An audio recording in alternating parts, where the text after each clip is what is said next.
Selamat pagi, salam sehat, salam semangat, salam SFD, semangat, fraternitas, Dina. Nah, di hari ini kita ketemu lagi di materi pelajaran sejarah Indonesia yang pertemuan yang ketujuh. Nah, hari ini kita akan mempelajari materi mengenai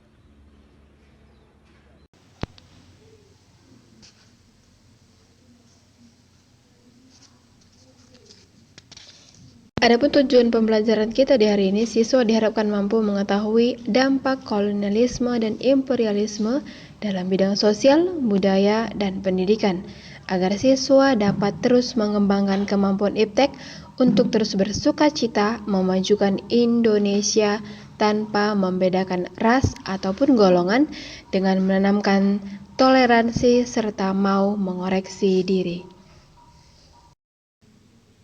Coba kamu amati baik-baik gambar di atas, dan kamu bandingkan dengan kegiatan pendidikan di sekolah kita sekarang. Ya, gambar tersebut menunjukkan kegiatan pendidikan, salah satu dampak dari adanya penjajahan Belanda di Indonesia, terutama setelah dilaksanakannya politik etis. Jikalau minggu lalu kita sudah bahas mengenai dampak kolonialisme dan imperialisme dalam bidang politik dan ekonomi, kali ini kita akan bahas mengenai dampak kolonialisme dan imperialisme dalam bidang sosial, budaya, dan juga pendidikan. Tapi sebelumnya kita harus ketahui apa itu arti dari kolonialisme.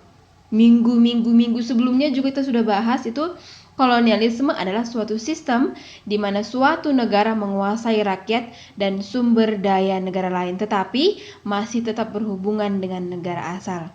Istilah ini juga menunjukkan kepada suatu himpunan keyakinan yang digunakan untuk melegitimasikan ataupun mempromosikan sistem ini, terutama kepercayaan bahwa moral dari pengkoloni lebih hebat ketimbang dengan dikolonikan. Itu dia arti dari kolonialisme. Sudah paham kan? Nah, sedangkan imperialisme adalah politik yang dijalankan mengenai seluruh imperium.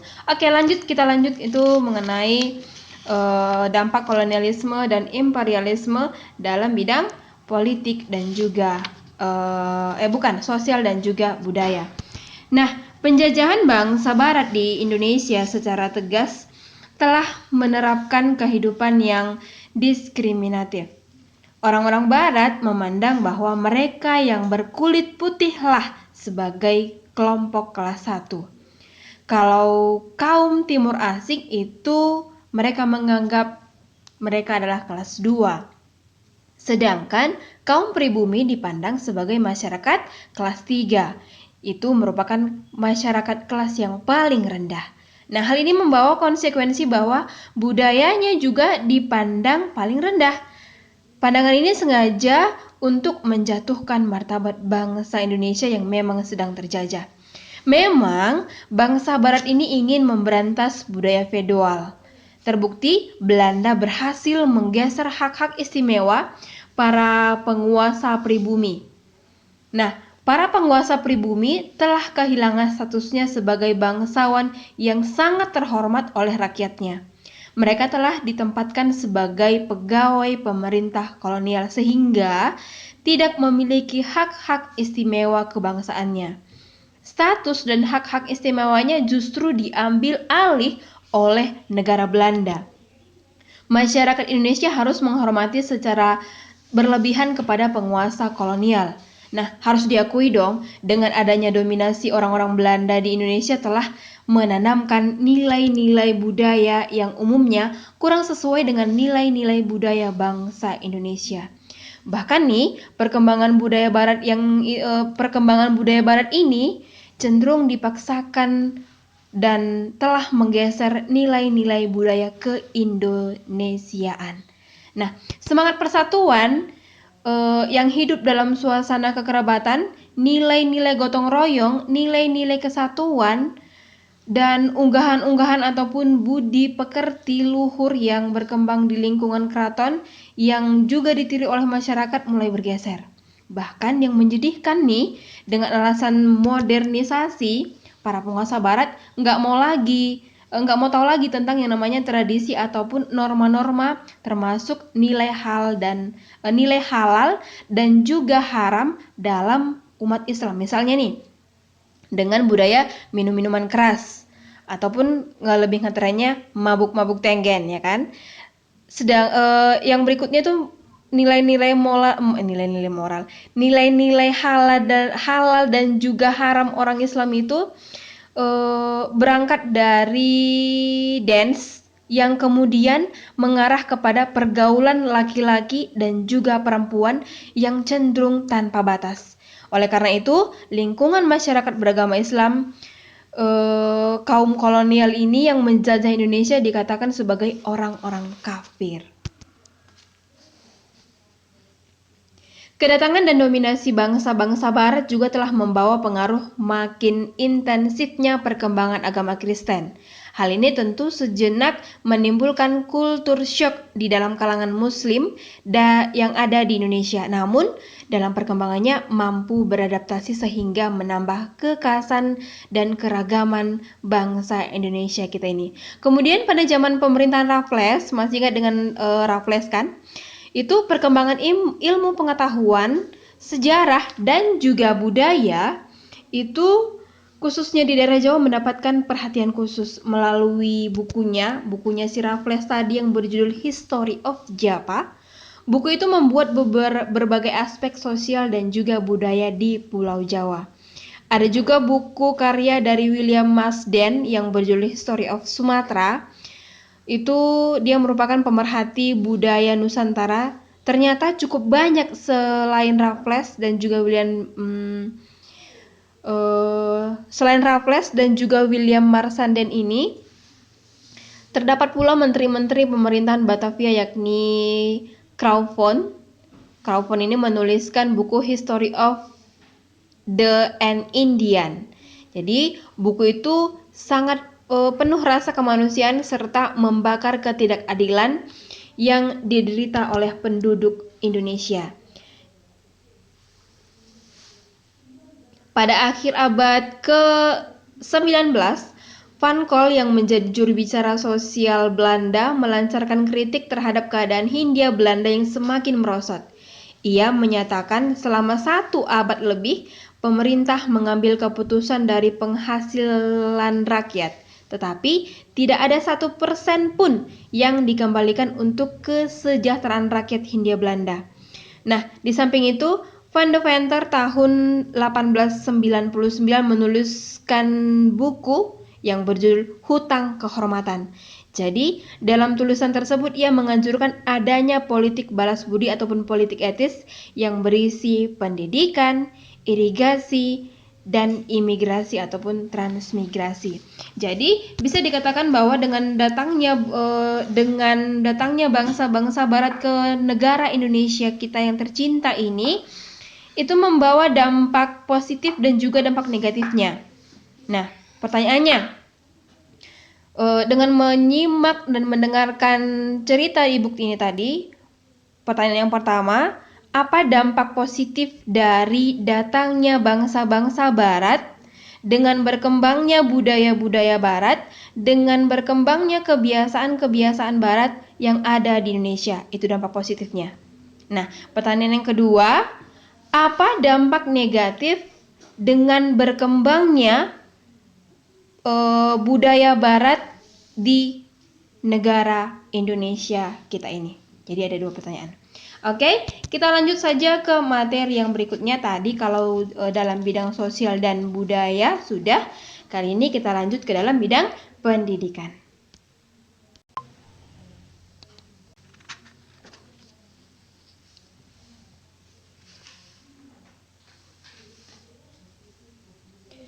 Awal abad ke-20, politik kolonial memasuki babak baru.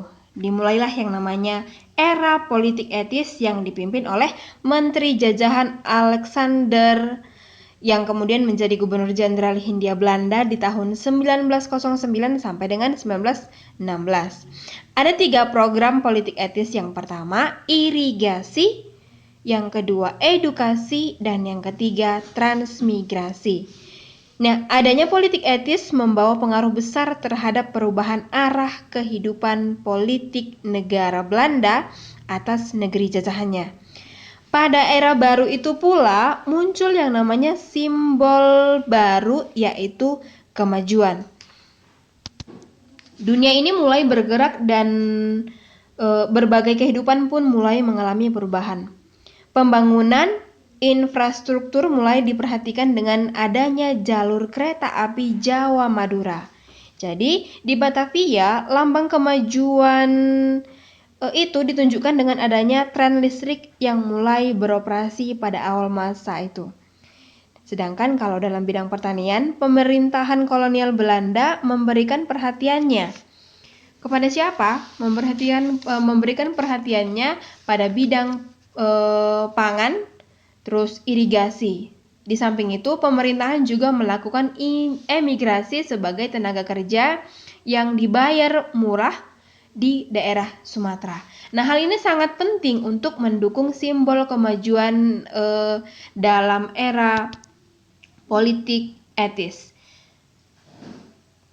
Dengan begitu, pendidikan ini ternyata tidak hanya untuk orang-orang Belanda, tetapi juga diperuntukkan kepada kaum pribumi, tetapi dengan persyaratan yang tertentu. Misalnya, itu dia harus orang-orang pribumi, dia harus orang-orang yang kaya. Nah, dengan itu maka suasana itu disimbolkan kemajuan melalui program pendidikan, dan itu juga didukung oleh adanya surat-surat R.A. Kartini kepada sahabatnya yang bernama Nyai Abendanon di daerah Belanda, yang merupakan inspirasi bagi kaum etis pada saat itu.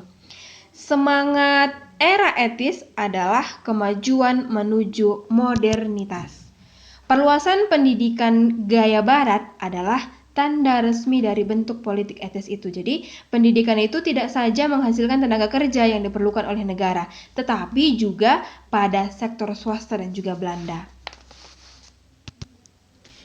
Dalam bidang pendidikan, meskipun dampaknya sangat kecil kepada penduduk pribumi, tapi membawa dampak pada tumbuhnya sekolah-sekolah. Di tahun 1900 itu tercatat sebanyak 169 sekolah yang ada di seluruh Hindia Belanda. Jadi dari sekolah ini murid-murid itu mendapat pelajaran ke Stovia, ataupun ada lagi sekolah yang bernamakan Osvia. Untuk memperluas program pendidikan, maka keberadaan sekolah guru itu sangat diperlukan. Dikembangkan juga lah yang namanya sekolah guru dong. Sebenarnya sekolah guru ataupun yang disebut dengan quick school ini sudah dibuka sejak tahun 1852 di daerah Solo. Jadi dengan didirikannya sekolah keguruan ini berkembanglah yang namanya pendidikan Indonesia sejak jenjang pendidikan dasar. Kemudian kalau sekolah dasar itu disebut sebagai HIS ataupun Holland Inland School. Setelah itu dilanjut dengan MULO ataupun Meer Onderwijs. Susah ya namanya. Jadi, untuk keberlanjutan pendidikannya kemudian dibuka sekolah menengah yang disebut dengan AMS. Itu juga adalah sekolah HBS. Kemudian, khusus untuk kaum pribumi disediakan sekolah kelas 1, yang dimana murid-muridnya berasal dari anak-anak golongan atas yang nantinya akan menjadi pegawai. Dan kemudian, rakyat itu pada umumnya disediakan sekolah kelas 2, yang di Jawa itu dikenal dengan sekolah Ongkoloro. Bagi para pemuda ataupun aktivis, banyak yang bersekolah di School Thought of Landing ataupun sering disebut sebagai Stovia, yang kemudian berpusat itu di daerah Batavia. Sekolah ini sering disebut dengan Sekolah Dokter Jawa. Dari sekolah inilah lahir beberapa tokoh pergerakan kebangsaan. Memang harus kita akui, meskipun penduduk pribumi yang dapat bersekolah sangat sedikit, namun keberadaan sekolah itu telah menumbuhkan kesadaran di kalangan pribumi akan pentingnya yang namanya sebuah pendidikan. Hal ini mempercepat proses modernisasi dan juga munculnya kaum terpelajar yang akan membawa pada kesadaran nasionalisme. Jadi munculnya kaum terpelajar itu mendorong munculnya surat kabar seperti ada Pewarta Priai, itu juga dikelola. Juga ada yang namanya koran-koran lain seperti Surat Kabar The Prekbon yang ada di Bandung, ada Daily Koran yang ada di Sumatera Timur, dan masih banyak koran-koran yang lain yang muncul ataupun surat-surat kabar lain yang muncul setelah adanya yang namanya kaum terpelajar. Jadi dengan adanya surat-surat kabar ini memunculkan yang namanya pencerahan di kalangan pribumi. Dari berbagai informasi yang ada di surat kabar inilah lambat laun kesadaran akan pentingnya persamaan, akan pentingnya kemerdekaan terus menyebar ke kalangan terpelajar di seluruh wilayah Hindia Belanda. Berkat informasi yang berkembang inilah kaum terpelajar terus melakukan dialog dan berdebat tentang masa depan tanah kelahirannya sehingga kesadaran pentingnya kemerdekaan terus berkembang dari waktu ke waktu yang puncaknya adalah adanya kesadaran untuk menjadi satu tanah air, satu bangsa, dan satu bahasa yaitu Indonesia. Nah, tugasmu yang kedua, benarkah R.A. Kartini itu memiliki andil dalam mendorong berkembangnya sekolah di Indonesia? Tugasmu yang kedua, benarkah R.A. Kartini ini memiliki andil dalam mendorong berkembangnya sekolah yang ada di Indonesia pada masa penjajahan Belanda? Pertanyaan yang ketiga, itu dengan munculnya sekolah-sekolah yang dibangun oleh orang-orang Belanda itu mempunyai dampak positif. Salah satunya adalah munculnya surat-surat kabar. Apa saja nama surat kabar yang muncul pada masa penjajahan Belanda? Apa saja nama surat kabar yang muncul pada masa penjajahan Belanda? Dan yang keempat, kondisi apa yang mengakibatkan sehingga muncullah kesadaran akan pentingnya kemerdekaan bagi bangsa Indonesia? Pertanyaan yang keempat, kondisi apa yang melahirkan sehingga muncullah yang namanya kesadaran akan pentingnya kemerdekaan bagi bangsa Indonesia? Nah, itu dia materi kita di hari ini. Silahkan kamu kerjakan di buku latihan materinya. Setiap halaman kamu buatkan namanya. Terus jangan lupa lengkapi catatannya. Nah, itu dia materi kita di hari ini. Ibu harapkan kamu dapat mengambil makna dan pelajaran dari materi yang sudah kita bahas sama-sama. Ingat, kerjakan tugasnya, catat materinya di dalam catatan, dan tetap semangat, jaga jarak, jaga kesehatan. Salam semangat, salam SFD, semangat, fraternitas, Dina.